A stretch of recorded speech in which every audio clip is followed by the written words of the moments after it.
Welcome back, everyone, here to Full Circle Florida. Let's bring in our political analyst, Dr. Susan MacManus, back here with us this week. So I talked earlier about the rise of RFK Jr. in the polls. He's polling at 22%, the highest of any independent candidate in a generation since Perot. There's whispers that he could swell to 40%. So you've got Joe Manchin, who's flirting with this idea that he's going to run. But even if they don't win, they could really upset the math in 24. Do you think this could cause even more confusion on who ultimately takes over the White House? Well, first of all, independents are not going to be on a person's ballot until the general election. And you have another candidate that we haven't talked much about, but he's catching fire on college campuses. That's Cornel West. Right, Cornel West, yeah, absolutely. So 3 of them possibly. But what it can do is to keep one of the 2 major parties' nominees from actually winning enough votes to secure the victory in that state and get all the votes that are going to go to the Electoral College. Well, you know, we heard last week this rumor that Manchin was going to create a ticket with Mitt Romney. Romney's people quickly shot that down. But I'm just curious, in the polarizing climate that we live in, if you run as a centrist, you know, is that even, first of all, can they even win a general election, let alone get anything done in the White House if they were to get in on this sort of centrist ticket? You have bold, some might say extreme positions on both sides. Is the moderate approach no longer actually doable or practical in this country anymore? Well, it all starts with the primaries. And what we've seen in this country is that among Democrats, they have become more liberal, so they've moved further to the left. On the Republican side, they've moved more conservative to the right.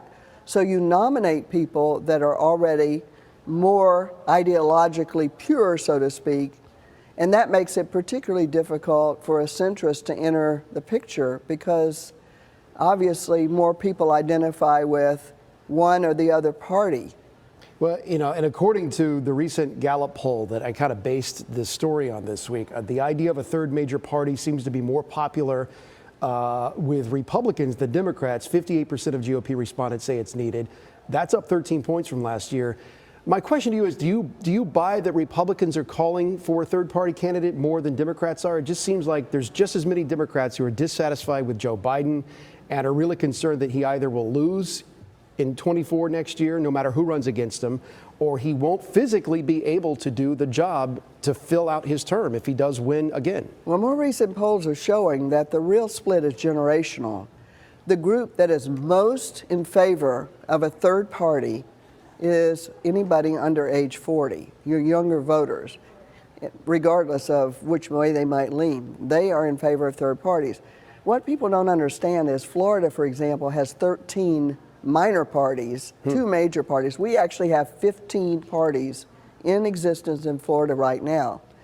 Overall, 45% of people surveyed across the country describe themselves as independents. That doesn't mean they register that way. Right. And it's split between Democrats and Republicans, so there's a desire for something.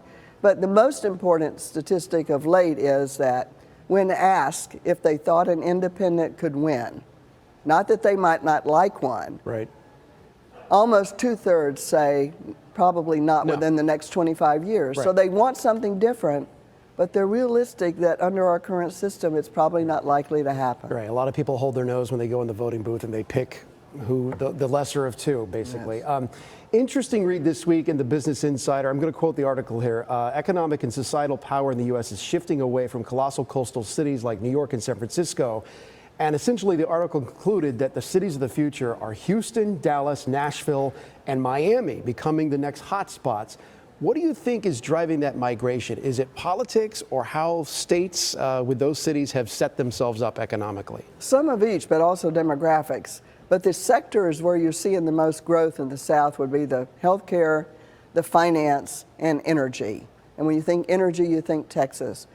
Healthcare, a lot of people don't realize that Nashville is an epicenter. Mm-hmm.